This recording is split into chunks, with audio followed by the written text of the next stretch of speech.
Hola, bienvenidos a nuestro canal Filemi, Filosofía, Letras y Misceláneas.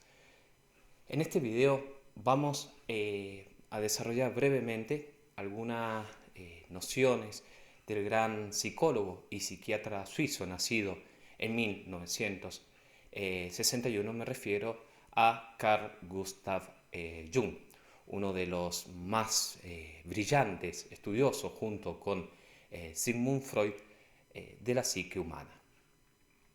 Jung se percata de que en muchos casos se tiene la ingenua convicción de que el alma es algo sumamente conocido.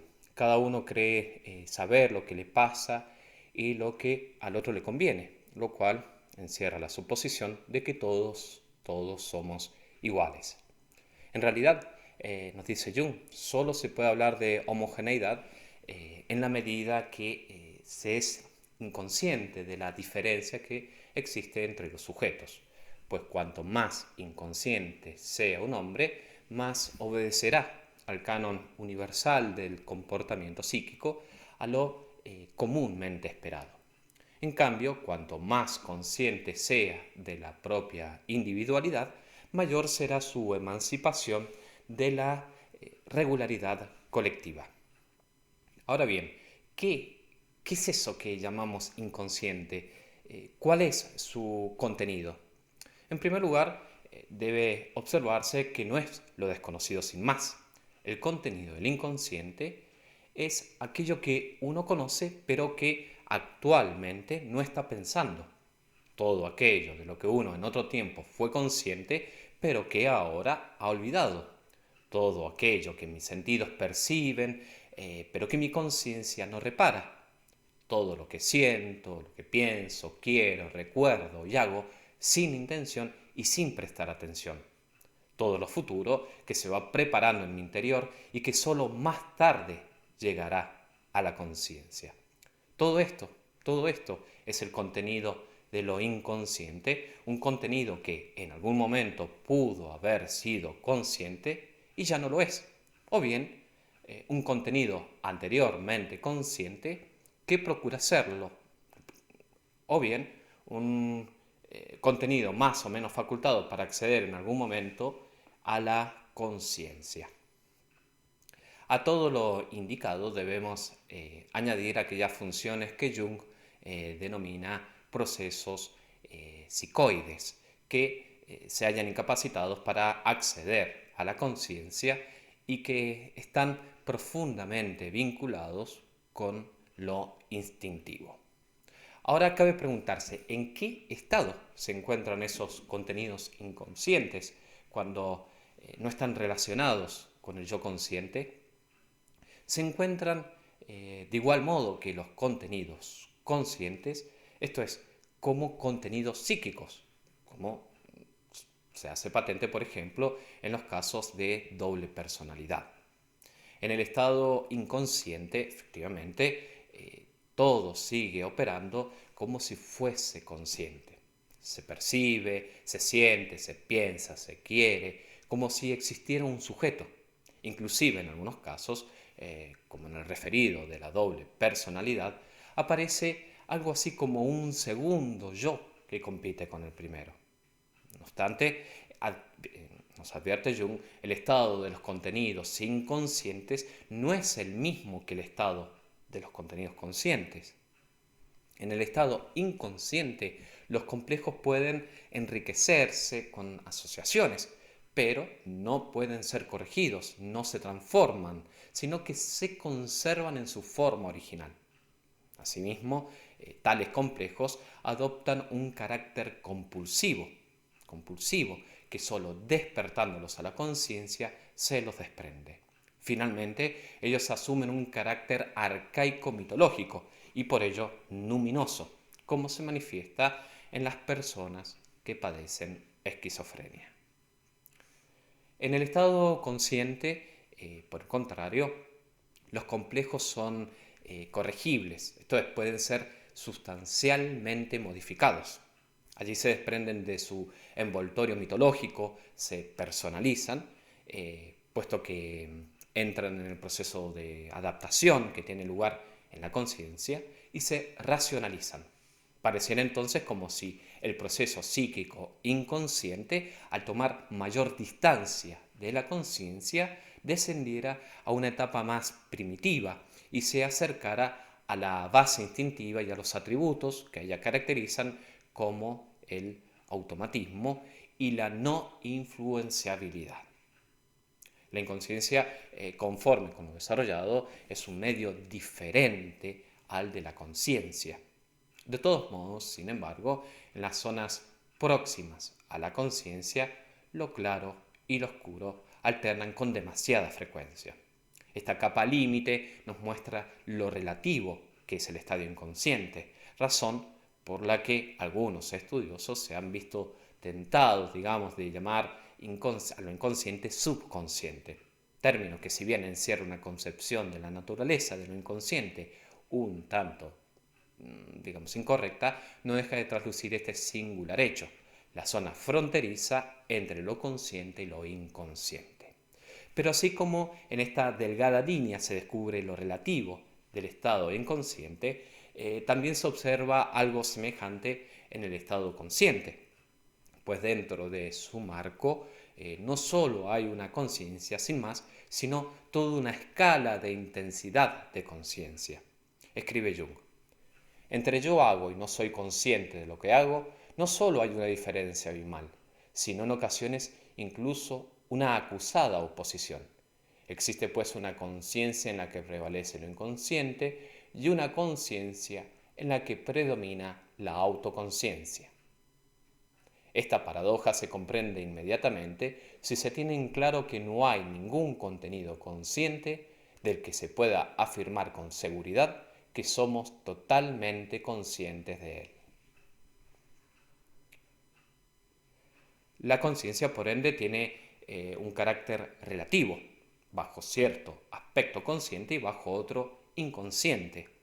Y es que para entender esta cuestión no debemos imaginarnos la conciencia como un aquí contrapuesto a un allí. Lo inconsciente, la psique, en realidad, supone una totalidad consciente, inconsciente.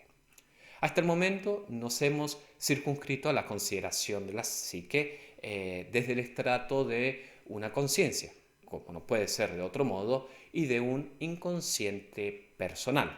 Pero, como es sabido, Jung distingue en el interior de lo inconsciente entre los contenidos que son adquisición de la existencia individual y aquellos que no pertenecen solamente al individuo, sino como mínimo a un grupo, a un pueblo e incluso a la humanidad entera. A ello denomina inconsciente colectivo o bien inconsciente impersonal. Me gustaría más adelante dedicar un video a esta original y profunda tesis de Jung. Por ahora, lo señalado escuetamente nos ayudará a comprender mejor algunas de las nociones que brevemente paso a desarrollar.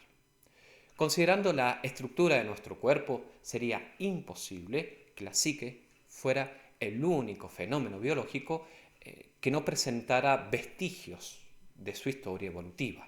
Por el contrario, estas huellas primitivas guardan una estrecha relación con la base instintiva, lo cual precisamente da lugar al pattern of behavior, al patrón de comportamiento. A este respecto es importante notar que ningún instinto es amorfo, sino que éste se corresponde siempre con una imagen de tipo a priori, que tiene propiedades fijas e idéntica forma en todos los individuos de una misma especie. El hombre, como los demás animales, posee de modo innato diversos instintos que, previos a todo actuar, son justamente la causa y el modelo de su obrar. Como ser biológico, en efecto, el hombre no puede comportarse sino de manera específicamente humana. Pues por eso señala Jung que el arbitrio del hombre tiene estrechos límites, el cual se vuelve más angosto todavía cuanto más dependa su conciencia de la esfera instintiva. Los patrones de comportamiento no solo son restos arcaicos que aún perviven en el inconsciente, sino que además son reguladores biológicos indispensables en la vida instintiva, cuya eficacia se extiende por todo el ámbito de la psique y se ve solamente limitada por la relativa libertad de la voluntad. Jung destaca el hecho de que en el caso de la especie humana, resulta muy difícil ofrecer una clasificación de sus formas instintivas, ya que la conciencia, que es el órgano con el que propiamente podríamos captar sus respectivas formas, de suyo, es una modificación del instinto. Y no solo eso, sino que además la conciencia también es un modificador de la imagen original del instinto. Habitualmente, digamos, se entiende como instinto un acontecimiento más o menos abrupto que irrumpe sin que haya conciencia del motivo y de la finalidad que lo ha suscitado. Se trata de algo así como de una oscura necesidad interior que conduce a un determinado modo de obrar.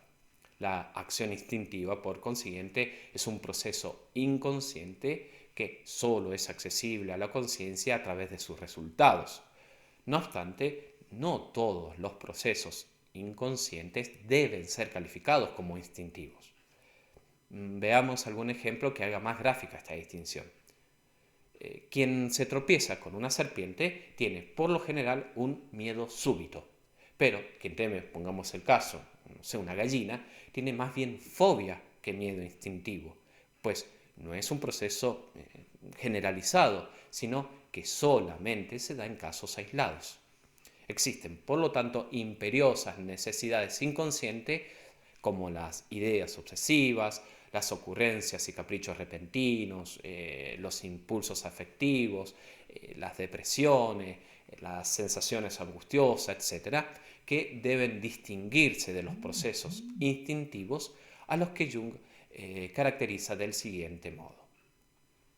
Los instintos son formas típicas de la acción y siempre que se trate de formas de reacción que se repiten uniforme y regularmente, estamos ante un instinto, independientemente de que éste vaya asociado o no a una motivación consciente. Por lo tanto, ya para concluir, deben ser considerados instintos aquellos fenómenos que, además de provenir de un proceso inconsciente, sean heredados, se repitan con regularidad y tengan una cierta característica refleja, es decir, emergen con la fuerza de una imperiosa necesidad. En otro video voy a examinar los arquetipos, pensamientos de Jung, noción íntimamente relacionada con los conceptos aquí abordados. Jung es un autor que en lo particular a mí me ha cautivado y del cual he leído numerosas obras. En este video he tomado en consideración algunos escritos suyos que versan sobre la dinámica de lo inconsciente. Bueno, denle like a este video, suscríbanse, hagan clic en la campana de notificaciones para seguir conectados y ver más contenido educativo. Les mando un fuerte abrazo y nos vemos en el próximo video. Chao, chao.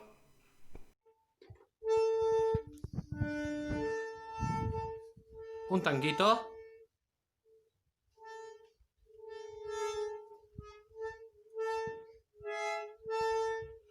Ahora cerrá.